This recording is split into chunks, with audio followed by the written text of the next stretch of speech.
Massive Chinese spy balloon, the Pentagon says, was spotted over Montana. China saying that the balloon, which is the size of 3 buses, is used for weather research and was just blown off course. Well, that's despite U.S. suspicion that it was being used for surveillance. Air Force Brigadier General Pat Ryder just moments ago. The fact is, we know that it's a surveillance balloon, and I'm not going to be able to be more specific than that. We do know that the balloon has violated U.S. airspace and international law, which is unacceptable. And so we've conveyed this directly to the PRC at multiple levels. And in terms of specific locations, I'm not going to be able to go into specific locations, again, other than to say it's moving eastward at this time. All right, eastward at this time. ABC News senior Pentagon reporter Louis Martinez, also ABC News White House correspondent Mary Alice Parks, and ABC News national security and defense analyst Mick Mulroy, along with our Jay O'Brien, who's up on the Hill. We got a full panel to talk about this. It definitely is a big story. We heard from the Brigadier General there, Louis, but at this moment, this minute, do we know exactly where the balloon is? What Ryder said is over the central part of the United States. And we are seeing some social media reports that would verify that.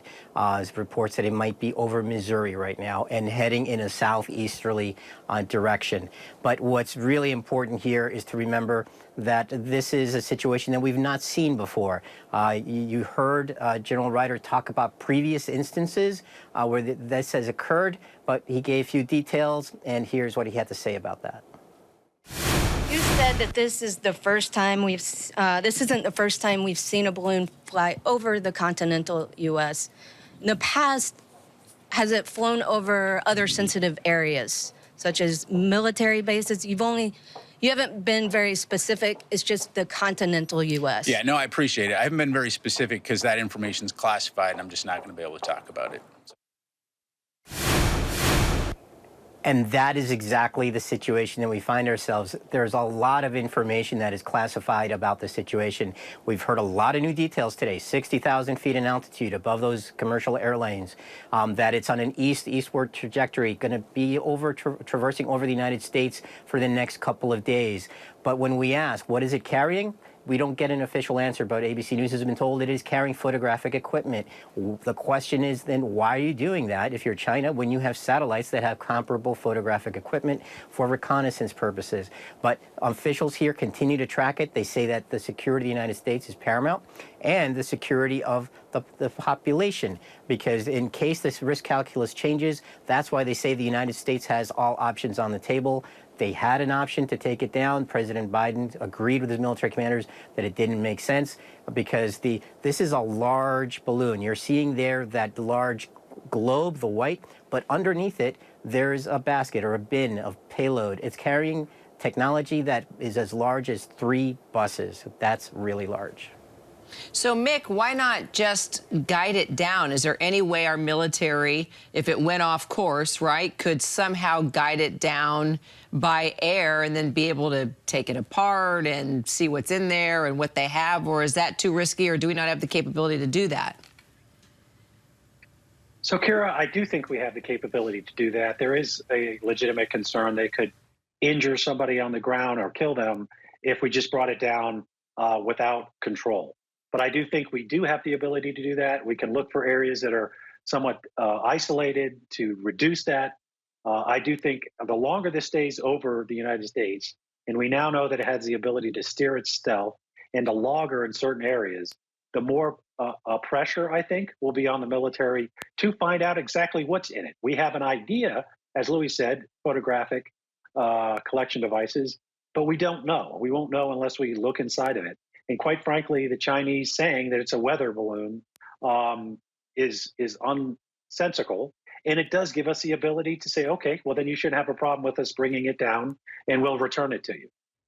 And I think that's probably where we're going to go, but we'll see.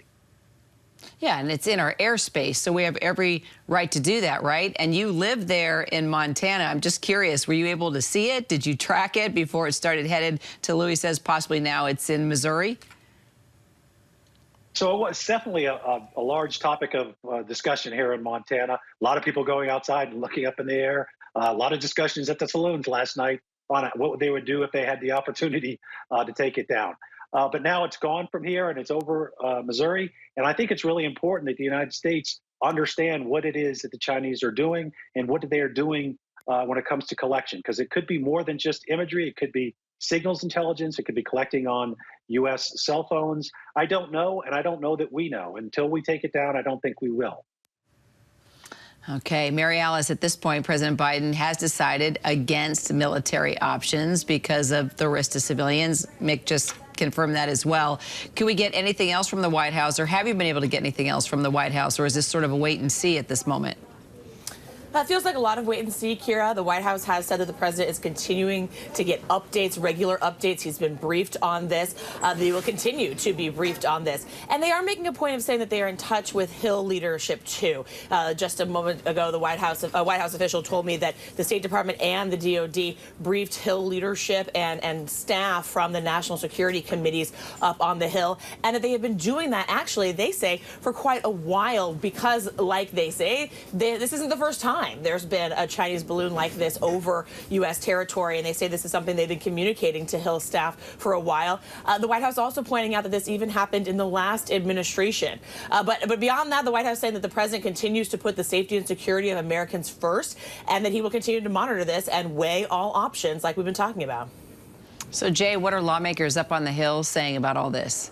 Yeah, even despite those briefings that Mary Alice was just talking about, what we're hearing from lawmakers is many on both sides of the aisle, frankly, clamoring to hear more about this balloon. We've also heard some lawmakers pushing the administration to take further action. Representative Mike Gallagher, who's the chair of the new House Select Committee on China, is pushing the administration to shoot the balloon down. He said that in an interview earlier today. Ryan Zinke, Republican representative of Montana, tweeted this. I want to show you exactly. Shoot, period. Period down. That's from Ryan Zinke. We're also hearing lawmakers again trying to push to get a little bit more intel here. Speaker Kevin McCarthy tweeting he wants what's called a Gang of Eight briefing. Now, the Gang of Eight is the chairs and the ranking members of the House and Senate Intelligence Committees, the leaders of Democrats and Republicans in both the House and the Senate as well. He wants a briefing for them. Staff of those lawmakers we know have been briefed, but those lawmakers themselves, McCarthy says, now want a briefing on this.